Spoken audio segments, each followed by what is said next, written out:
I'm Bob Brill. He's Erik Kramer. Welcome to Kramer and Brill, Fantasy Football Podcast, now videocast too. You can hear the podcast wherever you get your shows. Also, you can see the videocast on YouTube by going to my Bob Brill YouTube channel or by finding the links for all of this at kramerandbrill.com. That's the easiest way. Well, week 13, we're coming down the home stretch now. Your bye week teams this week are the Panthers, the Browns, the Packers, and the Titans. This week's winners, Lenny Fournette, as you like to call him. Lenny Fournette, who had 100 yards rushing. Lenny likes to be called Lenny. Yeah, that's where I got that that's from. A new one. It just doesn't sit in my mind. It's still Leonard to me. 100 yards rushing, 7 catches, 4 TDs. Joe Mixon had 165 and a pair of scores. Elijah Mitchell continues to roll. Another 100-yard game. He had 133. Dontrell Hilliard had 131, and Cordell Patterson. Well, the name I'll throw in there to go along with them doesn't have quite the numbers, those guys, but Corey Dillon. He only had 69 yards on 20 carries against the Rams, but I heard Joe Buck say the wind chill now, we're in that time of year, was in the 20s. And I even heard Troy Aikman say, yep, if there's a guy that reminds me of Earl Campbell, it's now Corey Dillon. And so I think that's where guys now at this time of year, guys like him are going to start stepping up. And he also added, I think, 20 or 21 yards in receiving and a touchdown. And then the other guy is I'll say Javonte Williams with the Broncos. Right. That guy, he would run over you, around you, through you. It didn't matter. And then he combined for over 100 yards himself, both rushing and receiving, and got in the end zone, I believe, on a reception. So it's there's some guys moving in the right direction running back wise. Well, the quarterbacks, Josh Allen had 4 TDs. Finally, a little bit comeback for him. Dak Prescott in a losing cause, 375 and a pair of touchdowns, which is, what you want to have in a fantasy quarterback. You want that guy who's going to throw a lot. And even though he's not winning games, you like him for your fantasy team. And Mac Jones, 2 more scores plus 310 yards. I wish I'd started him instead of Ben, but we can get into that later. Right. When's the last time somebody said, God, I wish I would have started that rookie quarterback in fantasy football? Well, the guy I'll put out there is Kirk Cousins. And I've been singing his praises now for really the whole year. And now, however, I'm starting to see what people I think in Minnesota are seeing, that there's times in a game where you're like, where was he throwing that ball? And it happened this game when San Francisco, I believe, had just gone down the field on some extensive play drive that just resulted in a touchdown. He comes out and his first pass is intercepted, a short throw, which ends up getting the 49ers, I think, to start that drive inside the 10-yard line. And so, yes, he puts up great fantasy numbers most of the time, but he also does some things within the course of a game that will lose the game. And I remember hearing Jimmy Johnson talk about, before this is in the pregame, talk about how here's a guy that, had they won more games, would be talking about being an MVP candidate. Well, now I just saw why he's not, because he was a major reason why they lost that game. Turning to the wide receivers, we take a look at Jalen Waddle. Waddle was 9 for 137, 9 catches. Renfro had 134. Deshaun Jackson, who just got traded, came alive, 102 yards on a few catches for Las Vegas. And Gronk had 7 for 123. Didn't get into the end zone, but he looked like the old Gronk at times in that game. That's great. And I think for me going in, what was Dallas going to do without Amari Cooper and CeeDee Lamb? So everyone was thinking about, okay, what now the next guy to step up is Cedric Wilson. And then he did. And he was over 100 yards with 7 catches and got a touchdown. Or actually didn't get a touchdown. And then Odell Beckham finally made his presence known as a Ram at Lambeau. He did have, a 50-something yard catch for a touchdown. Right, 54. But is that going to be something that can show up every week? I think one of the guys that is, as I've looked at their season, obviously everyone knows about Cooper Kupp, but Van Jefferson has quietly gone about putting productive games together. He ended up with 93 yards and a long touchdown. So I think the Rams, to me, the surprise so far for them has been, where's their defense? And now, but their offense is continuing, I think, to put up some good numbers. The other thing I know you wanted to talk about, Randall Cobb. He had a great game, and right in the middle of all, he's doing all the celebrating and everything, and then he fumbles a punt, and cost them. And then he came back and had 300 catches. It amazes me sometimes I guess I've always been anti-super celebration, but that's the NFL today. So, but you're right, and I think that's a good point for it. It is. It's like a major thing, at least in my mind. The losers bracket. Baker Mayfield, the Cleveland Browns, who saw Lamar Jackson throw 4 interceptions, they still couldn't beat the Ravens. The Steelers, blown out by Cincinnati, 41-10 in a must-win game. I think it was probably Mike Tomlin's worst defeat ever. Cam Newton, who completed 5 of 21 passes and throws 2 interceptions in a 33-10 loss to Miami. And after last night, you could throw in Russell Wilson, who did not target DK Metcalf at all in the first half. No targets. Metcalf got upset in the sidelines. It was pretty visible. The announcers even talked about it. He ended up with 4 targets, 1 catch for 13 yards, and a 17-15 loss to Washington. It cost me my fantasy game, to my wife no less, which knocked me out of the playoffs. Well, congratulations about that one. Right. Congratulations to Paula then on that one. I think this is probably a good time. I know this is a fantasy football show podcast, but to talk about a little bit like a subject about the NFL. One of the things that I'd like to bring up is how, you hear about, well, the NFL now is really a passing league. Well, I don't know. I don't know about that. If you look at the teams that are now all in the playoff picture solidly, like take the Patriots, for example, they are winning right now. Mac Jones is making some great decisions and having some great games, no doubt. But they're winning with a solid running game and a number 1 defense in the league. The 49ers, you mentioned Elijah Mitchell. I mean, they know they got to run the ball. They got to run the ball, and they still gash you. And I don't care if Deebo Samuel's running it, Elijah Mitchell's running it. It doesn't matter. And I think there's teams out there like the Titans. I mean, they lose probably the league's best running back in Derrick Henry. It doesn't matter. They went on a couple games after, and just killed people like the Rams with great defense and still a good running game. So I think that, yes, the passing game is accentuated for sure. But think about how Kansas City this year kind of stumbled their way out of the season, out of the gate. And really because Patrick Mahomes was kind of looking everywhere when he should have been looking like right there. But now he's taken things that are given to him. They're relying on a really solid running game. Their defense is playing better. They're taking the short passing. And so I think that's where the game, it might be evolving, but it's still in principle a defensive and a running game battle. I think what we're seeing, I think that up until about maybe 5 years ago, maybe even less than that, the emphasis was on the pass.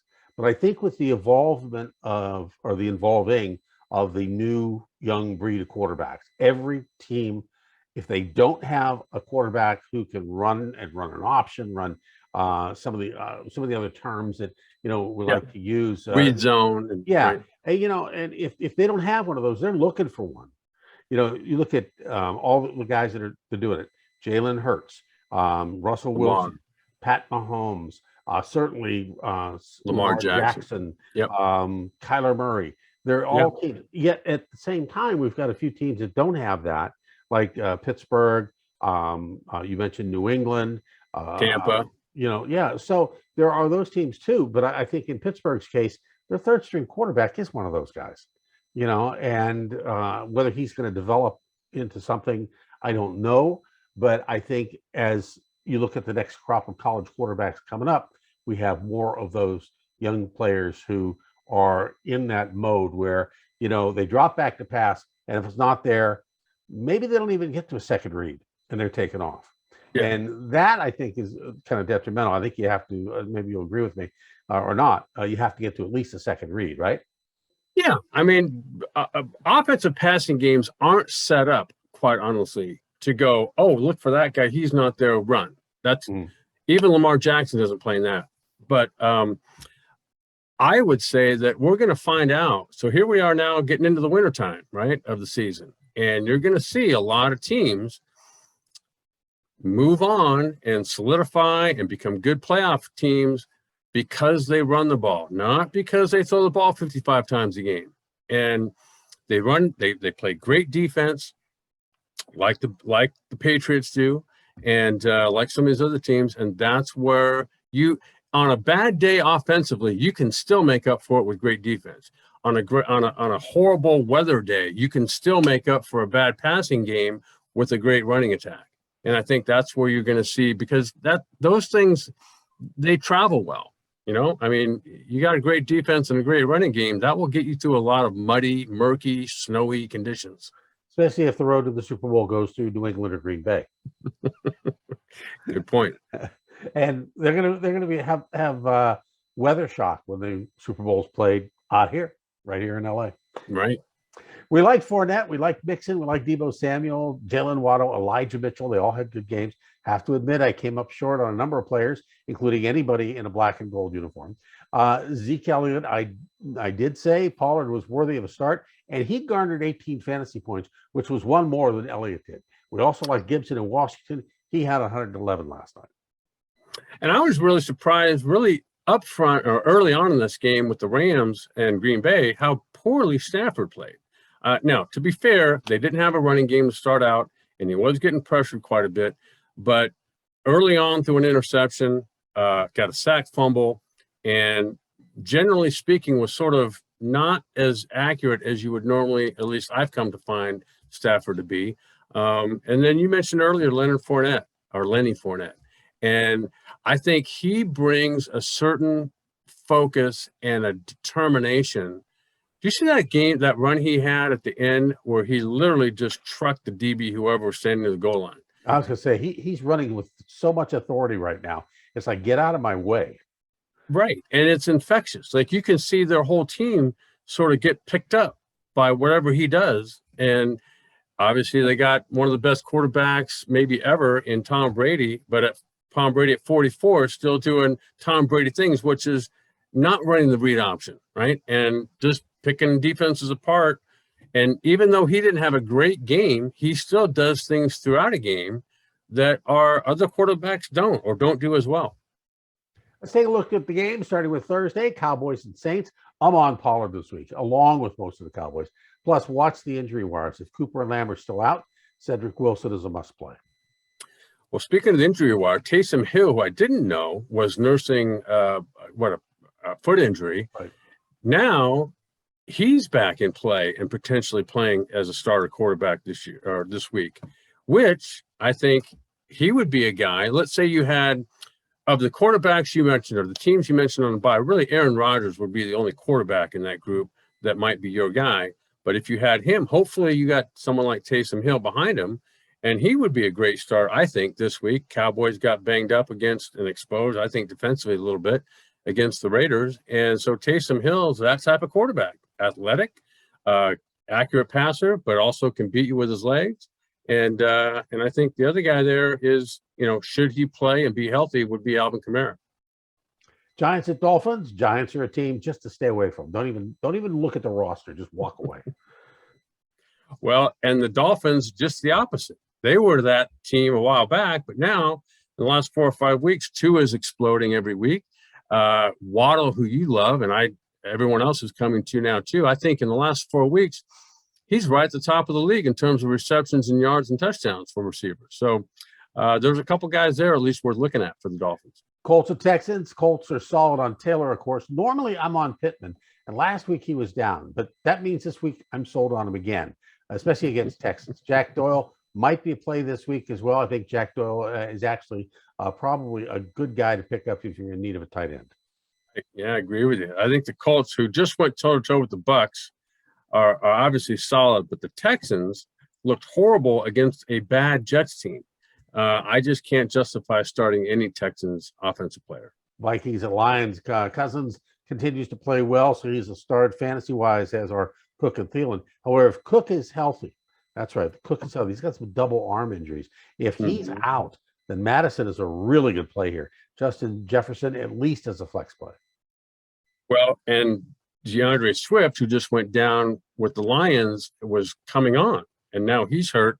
But now that he is hurt, I don't know. I mean, I know both of you and I have been high on TJ Hawkinson, but for some reason this year he's vanished. And so there's really no good options, I don't think, with the Lions. Yeah, at least not this week. I think the reason he's vanished is Jared Goff is now the quarterback. So Eagles and Jets with a New England style running back by committee, so lay off them. Zach Wilson battling injuries, which alone is enough to say sit him, and I would. Well, prior to last game, nobody was bigger on Jalen Hurts' recent performances and production than I was. And yet here he just fell off a cliff this last game against the Giants. And so with him not executing, who on their offense do you play? So at least receiving wise, I don't see anybody, and he's really their leading rusher. He did have a good game rushing last time, but I don't know. I think the Jets are decent defensively, and he's probably not somebody I would start this week. Yeah, I think he's we were talking about the, first read run,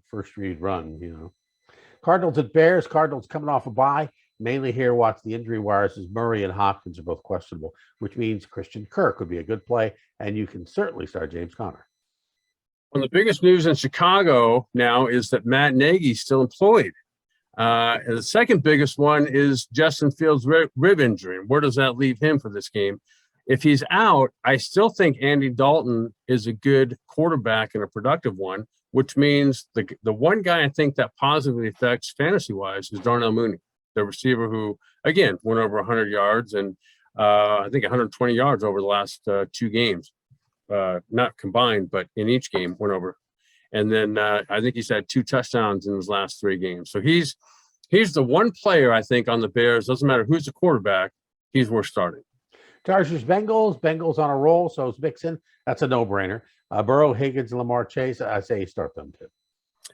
And for the Chargers, I still love Justin Herbert, who, despite the loss, put up over 300 yards passing, a couple touchdowns, and another 36 yards on the ground, which led the Chargers, unfortunately. The problem was his 2 interceptions. Eckler, also an excellent player, one of the best backs, I believe, dual threat back who can both run it well and catch passes, dropped a few this last game, which I don't think that'll continue. And obviously, I think I love Keenan Allen and Mike Williams. So I think there's some good plays there for the Chargers fantasy-wise. Bucks and Falcons, Brady coming off a lackluster day. He's a huge start against the Falcons. Fournette, of course, and last week we said we like Cameron Brate. And even though Gronk was on the field, he still caught 3 passes. In a pinch, I think Cameron Brate's an option for you. And for the Falcons, I love Cordero Patterson. He's still Atlanta's best fantasy player. Last week, went over the 100 yards for the first time with a couple of rushing touchdowns. And now that Ridley's taken some time away, you got Russell Gage, who's stepping up and emerged in his last couple of games, and I think become a reliable option himself moving forward. So, I think that's both of those guys are good options. Jags at Rams. Trevor Lawrence finally stepped up, did better than pedestrian in a loss, but I'm definitely off him against the Rams this week, even though the Rams defense isn't what it was. I do like James Robinson, but only as a flex this week. The receivers are rather spread out, so I'm not sure I'd look at any of them, really. Isn't it funny how, the Rams right now, you think early in the season, here they were 7-1, just rolling, beating, the Buccaneers and really whoever they wanted. And then these last 3 games, they've just vanished, at least in the win column. They did put up some good numbers against Green Bay, so I'd still start Matthew Stafford and Kupp, and now Van Jefferson, I think, is coming on, and he's a guy that I would really give some consideration to. Beckham, I'm still not sure yet. I mean, they did have the one down the field throw, but he and Stafford, to me, still look a little off timing-wise. I think for him, it's probably maybe working into the offense, and he's been an AFC receiver all his life, and Stafford's an NFC quarterback. Does that play into it at all? Do the two mix? Is that what you're asking? Yeah. I mean, I got to think because you look at baseball and Major League Baseball, American League versus National League. There's always been a difference. We went to one league; it took you a little time to adjust. Right. I'm wondering the AFC versus the NFC. I mean, you have the black and blue division, what they used to call that, right, which it's always been that old school thing, which you played in, and then you have the AFC North, which was always kind of wide open and different. So I mean, and that, of course, that's where he came from, and that's what he went to essentially. So I'm just kind of wondering, does that play into it? Well, let's ask Tom Brady and Rob Gronkowski and Antonio Brown, because they were all AFC players their entire career. So I don't think it really matters. I think talent is just talent. And as Odell gets more comfortable in that offense, and they work together before practice, after practice, and talk through things like I'm sure Matthew Stafford does with Cooper Kupp and whoever else has been there that long a stretch. I think once Odell develops into that way, then down the stretch and on into the playoffs, his role will expand for sure, and his production. Washington at the Raiders. I like Gibson. I've always said I like Gibson. And 111 yards last night. I think that proves he's still going strong. McLaurin, obviously. And, I like the quarterback there. I'm not so sure that, he's going to have a great game against the Raiders, but I'm not so sure he isn't either. So I like those three for sure. And it's a great story, right? I mean, that Tyler Heineke is awesome. I love the fact that he was out of football completely. Never got drafted in the first place. And then here he is kind of taking the world by storm as of last playoff game. At least he didn't say he was bagging groceries during that time. Which Kurt Warner is another good story, too. But I think with the Raiders, what they did to me is shown they're alive, because they were like on life support going into that Dallas game, and they exploded. And I think Carr should get a lot of that credit, the offensive line.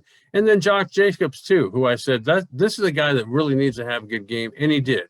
And, Deshaun Jackson, can you count on him coming up every week and, contributing like he did this past game? I don't know just yet. But I think Greg Olsen, who is their offensive coordinator, calls a game in such a way that you're going to produce good numbers, both passing game and running game. So I like moving forward with Derek Carr again and Josh Jacobs. Ravens at Steelers, as much as I hate to say it, Steelers are just not able to get anything going. And in this important rivalry and physical game, I don't see it. I'm benching Ben. I'm living with Najee. I'm starting Deontay Johnson as well as Freiermuth. I love Claypool, but I think he really gets held back in this one. Well, flipping over to the Ravens, I start Mark Andrews because he's open always, and he can make one-handed catches, two-handed catches. It doesn't matter who's throwing them the ball, whether it's Lamar or the other guy. I love Lamar Jackson, despite the 4 interceptions he just threw. I don't think that's going to be part of the weekly game plan. And I unfortunately, Bob, saying this, the Steelers D is not the old Steelers D. Yeah. That's the unfortunate reality. Yeah, and this week, TJ Watt's on COVID reserve, so he's out. Minka came back. They're just, they got beat up last week. I mean, 41-10 against Cincinnati. It wasn't there. And, I listened to Mike Tomlin's newscast or press conference, and it was a lot of the same statements because he didn't have much else to say. It was just the way it was. Niners at Seahawks. I would start Lockett at this point, and that's it. I'm off Metcalf. Wilson doesn't throw him the ball, so what's the point? And I think Wilson, for reasons already mentioned, I'm off him. I think he just came back too soon. He doesn't look like the old solid Russell Wilson, and I think he's pressing.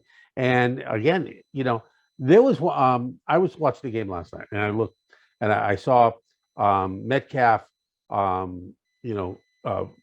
Play was set. He moved to the other side. Wilson didn't even look over there. He was wide open. His first look was the other way. They looked down the middle, and then he got sacked. And after that, when they came out, you probably saw that Metcalf got really upset on the sidelines. And, and the words were, I'm open, throw me the ball, and it's week after week after week. Last week, I think he had 1 target in the first half. What's the point of having a guy like that if you're not going to throw to him? You're right. There's some storm brewing up there in Seattle right now, and they just don't look the same, do they? I mean, their defense used to be one of the top every year, and now they're not. Yeah, I think it's time for Pete Carroll to call it quits. Right. Well, in talking about the Niners, so I like whoever's running the ball behind that offensive line. I mean, it doesn't matter if it's Deebo Samuel, Mitchell, whoever's back there is going to gain yards. And I think, so to me, Deebo Samuel is their best player offensively. Only problem is he's now hurt, apparently with a groin injury. So it's going to be more, I think, Brandon Ayuk, who's stepping up these last couple of weeks receiving-wise, and even Garoppolo. he's going to come out of this game with 250 yards and a touchdown or two. So I like the 49ers, and I say this, unfortunately, the Seahawks just aren't the Seahawks of what they've been the last 10, 12, 15 years. Broncos and Chiefs. Chiefs coming around, coming off a bye week. I expect Hill, Mahomes, and Edwards-Helaire, along with Darrell Williams, to be solid plays, along with the always plug him in Travis Kelce. Well, it's hard to bank on the Broncos passing game at this point. But Melvin Gordon has stepped up in the running game the last few weeks. So is Javonte Williams, who I referred to earlier. And I just think that, the Chargers were a good defense and have been, and yet it didn't seem to matter. So I like the Broncos running game against the Chiefs. Monday night, Patriots at Bills. I love Mac Jones here. Normally I would lay off him, but I think he's already up to the challenge of some of the big boys. And the Bills are a big boy heading in the wrong direction. Maybe they corrected a little last week, but heading down the stretch, I'm not sure exactly where they're going. And if you like Mac Jones, you have to like Bourne, Myers, while Damian Harris is an option to at least flex. I love Nick Folk here. Again, he put up 20 fantasy points as a kicker. That's like 2 of the last 3 weeks. He is just sailing. He's like Mr. Money on the money.